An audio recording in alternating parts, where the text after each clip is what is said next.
मैं हूं कार्तिक कुमार अग्रवाल एडवोकेट और आप देख रहे हैं मेरा channel legal made simple by Kartik. So आज के इस वीडियो में हम बात करेंगे प्रोफेशनल एथिक्स के बारे में, what actually the legal profession is और एक एडवोकेट की क्या क्या ड्यूटीज होती हैं। ये एक कुछ सीरीज में बनाऊंगा रिगार्डिंग प्रोफेशनल एथिक्स, हमारा जो एडवोकेसी के रूल्स हैं, एडवोकेसी के एथिक्स हैं, उनके ऊपर। तो please do watch the upcoming videos also. तो जब भी हम बात करते हैं लीगल प्रोफेशन के बारे में, तो पहली बात तो ये एक सोसाइटी का सबसे ओल्डेस्ट प्रोफेशन है legal profession. Initially when there were monarchs, यानी कि राजा महाराजा जब होते थे, तब कोर्टियर्स होते थे, ऑफिसर्स ऑफ द कोर्ट होते थे, जो इस प्रोफेशन को डील करते थे। They used to give their opinion, they used to assist the king to arrive at the decision. Later on जब मिडिवल इंडिया आया, मुगल एरा के टाइम पर भी, तब वकील्स का सिस्टम शुरू हो गया, जिनको हम वकील बोलते हैं। तो तब से ये सिस्टम शुरू हुआ, जो एक पर्टिकुलर सेक्ट को या एक पर्टिकुलर ग्रुप ऑफ पीपल को रिप्रेजेंट करते थे in order to achieve justice. फिर उसके बाद जब जो आज का मॉडर्न सिस्टम है, वो एक कॉमन लॉ सिस्टम जिसको हम कहते हैं, जो इंडिया में भी कॉमन लॉ सिस्टम है, ब्रिटिशर्स के आने के बाद ये डेवलप हुआ। डिफरेंट चार्टर्स हुए, वो हम अपकमिंग वीडियोस में भी देखेंगे। तो जब ये आया, आपका मॉडर्न लॉ सिस्टम आया, कॉमन लॉ सिस्टम आया, तो उस टाइम पर ये प्रॉपर कोर्ट्स का एस्टेब्लिशमेंट हुआ, एडवोकेट्स एक्ट के एस्टेब्लिशमेंट हुए, रूल्स एस्टेब्लिश हुए, एंड एक फॉर्मल लीगल प्रोफेशन को शेप दिया गया, जिसको आज हम कहते हैं, जिसको हम लीगल स्टडीज की तरह भी हम पढ़ते हैं। अर्लियर जो वकील्स होते थे या कोर्टियर्स होते थे, दे वर नॉट दैट ट्रेंड जो आज के टाइम पर जो एडवोकेट्स होते हैं वो ट्रेंड होते हैं। हाँ, उस टाइम पर ये होता था कि जैसे फॉर एग्जांपल मोनार्क्स के टाइम पर, तो they used to derive the rulings, they used to achieve the verdict from the established laws like dharmas या फिर वेदास, उन सब से लेते थे। वो जो हमारे रिलीजियस टेक्स्ट हैं उनसे लेते थे। बट आज के टाइम पर we have established systems, we have specialised established constitution, which again, ये हाँ, कई चीजें कॉन्स्टिट्यूशन के अंदर भी हमारे वेदा से, धर्मा से ली गई है, बट एक इस्टेब्लिश कॉन्स्टिट्यूशन है जो इम्पार्शियल है, और उसके बेसिस पर कोर्ट जो अपने वर्डिक्ट डिलीवर करती हैं। तो जब हम बात करते हैं एडवोकेट की, लीगल प्रोफेशन की, तो हमें सबसे पहले तो ये देखना होगा कि दैट एडवोकेट एक ऑफिसर ऑफ द कोर्ट है। He is officer of the justice, he is a friend of the court, जो कोर्ट को असिस्ट करता है एक वर्डिक्ट देने के लिए, एक जस्टिस सिस्टम पे अराइव होने के लिए। तो एक हमारे एक छोटी सी ड्यूटी नहीं है कि हम अपने क्लाइंट को जाके कोर्ट के आगे रिप्रेजेंट कर रहे हैं, बट उसके अलावा भी हमारी काफी सारी ड्यूटीज होती हैं। तो हमारी ड्यूटीज टूवर्ड्स आवर क्लाइंट भी है, टूवर्ड्स द कोर्ट भी है, और साथ में टूवर्ड्स द अपोनेंट भी है। तो जब भी हम बात करेंगे एडवोकेट्स एक्ट के बारे में, about the duties of the advocate के बारे में, तो हमारी मेजरली 3 तरह की ड्यूटीज है: duties towards the court, duties towards the client, and duties towards the opposite advocate या अपोनेंट, जो भी हमारा जो दूसरी साइड है, उसकी तरफ भी हमारी ड्यूटीज है। तो सबसे पहले हम बात करते हैं ड्यूटी टुवर्ड्स द क्लाइंट। तो जब भी हम बात करेंगे ड्यूटी टुवर्ड्स द क्लाइंट, उसमें हमको ध्यान रखना है, जो फर्स्ट एंड फॉरमोस्ट ड्यूटी है, कि हम कभी भी किसी भी क्लाइंट को मना नहीं कर सकते फ्रॉम टेकिंग द ब्रीफ। अगर कोई हमारे पास आया है as an officer of the court, as an officer of the justice, we have to guide him और हर अबाउट व्हाट और how the justice can be achieved. तो आपको जब भी आपके पास कोई भी आएगा, तो उसको आपको बताना पड़ेगा कि आप कैसे क्या कर सकते हैं, क्या प्रिवेलिंग लॉज हैं, क्या प्रिवेलिंग रूल्स हैं, जिससे आप जो अपने आप को, अपने जस्टिस को अचीव कर सकते हैं। तो first and foremost, you can not refuse a brief. Secondly, you cannot go and represent in a case where you yourself is an interested party। तो यानी कि जहां पर भी आप खुद, आपका कोई पर्सनल इंटरेस्ट है, चाहे पेक्यूनरी इंटरेस्ट हो या कोई भी और तरह का इंटरेस्ट हो, आपको रिप्रेजेंट नहीं करना चाहिए। थर्ड, आपको हमेशा अपने क्लाइंट के इंटरेस्ट के बारे में सोचना है।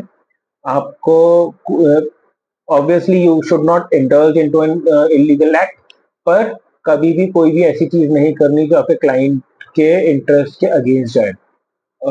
उसके बाद आपको किसी भी केस में, जैसे कई एडवोकेट्स करते हैं, and I would not be taking the names, and obviously this is not for against them which I am saying, but this is just for an information।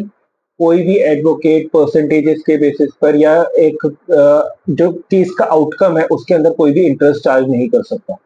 For example कई लोग करते हैं कि मतलब मेरे पास भी कई लोग आते हैं कि जी मेरा लेट से 10 लाख रुपीज की रिकवरी है, तो उसमें से मैं आपको 20% दे दूंगा, 30% दे दूंगा। नहीं, आप जो है इंटरेस्ट के बेसिस पे चार्ज नहीं कर सकते। आपको जो आपकी फीस है, you demand that upfront, take that upfront, and उसके बाद ही आप आगे एक्ट करें।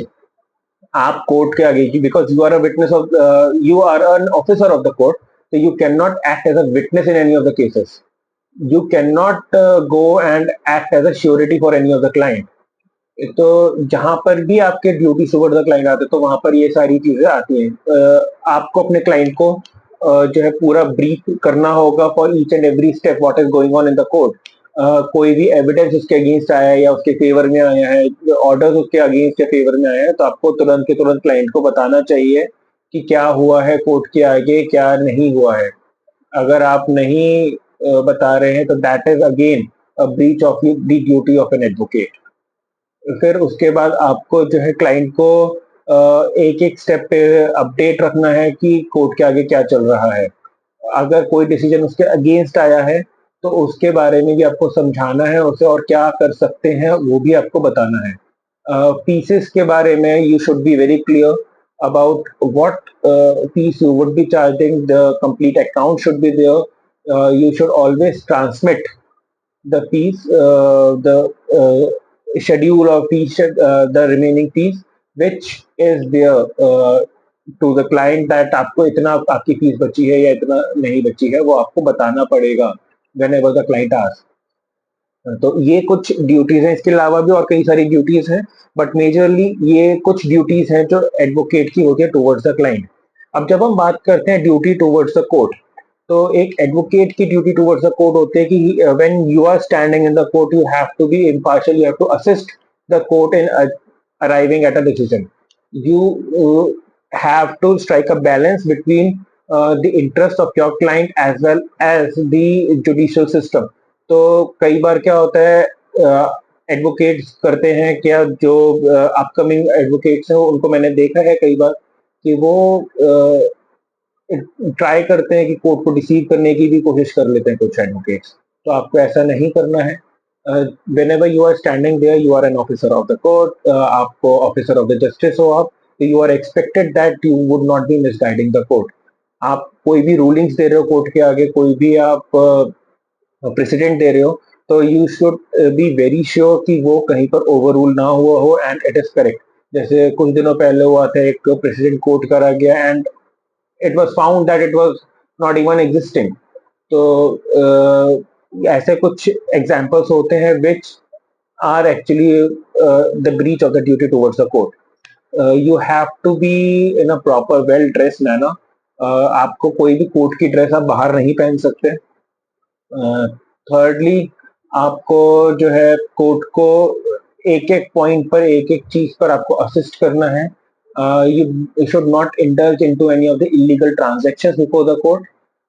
कोई भी आप पर्सनल फेवर कोर्ट से नहीं ले सकते। You should not even approach the presiding officers, obviously that is again a duty of the court. तो ये कुछ ड्यूटीज हैं towards the court. After that when we talk about duty towards the opponent and the opposite lawyer या फिर fellow lawyers, तो ये कुछ duties ऐसी हैं जो आपको हमेशा ध्यान रखना पड़ेगा। First and foremost, you should not act as a tout और an agent.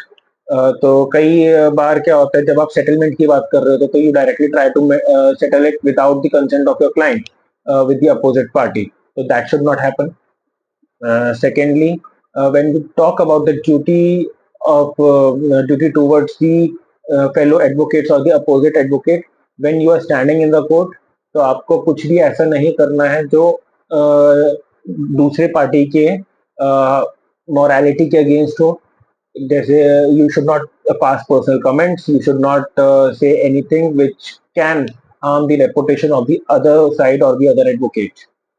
Thirdly, when we are talking about the signboards, so again that is also one of the duties. आपका जो साइन बोर्ड है वो कोई भी आपका इतना बड़ा नहीं होना चाहिए that it is giving a different impression that you are such a big lawyer or you are such an influential person.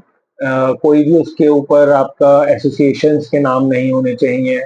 कुछ ऐसा कोई मार्क नहीं होना चाहिए जो आपको बता रहा हो कि that you have been so influential compared to your peers.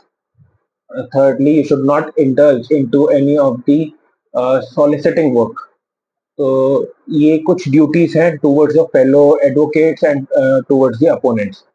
एक और इनमें एक ड्यूटी आती है कि whenever you are indulging into any of the settlement talks or you have been contacted by the opposite party, तो आपको हमेशा उसके प्लीडर के थ्रू, उसके एडवोकेट के थ्रू कांटेक्ट करना है. You should not bypass the other sides lawyer and आपको अपने क्लाइंट को भी लूप में रखना है. कि अगर कोई भी बात हो रही है तो आपको अपने क्लाइंट को भी पूरा बता के चलना है कि जी ये बात हो रही है एंड अपने क्लाइंट को भी उसके अंदर इन्वॉल्व करना है. तो अगर आपने वो नहीं करा, again that can become breach of the duty of an advocate. So I hope you like this video. In the next video, we would be talking about development of the legal profession in India. तो उसके अंदर जो है historical developments के साथ साथ, जब monarchs को मैंने आपको बताया था, उसके साथ साथ medieval India and the modern development of the law, तो हम उसको भी बात करेंगे. तो अगर कोई भी आपके डाउट हो तो please do leave them in the comment section below. Thank you.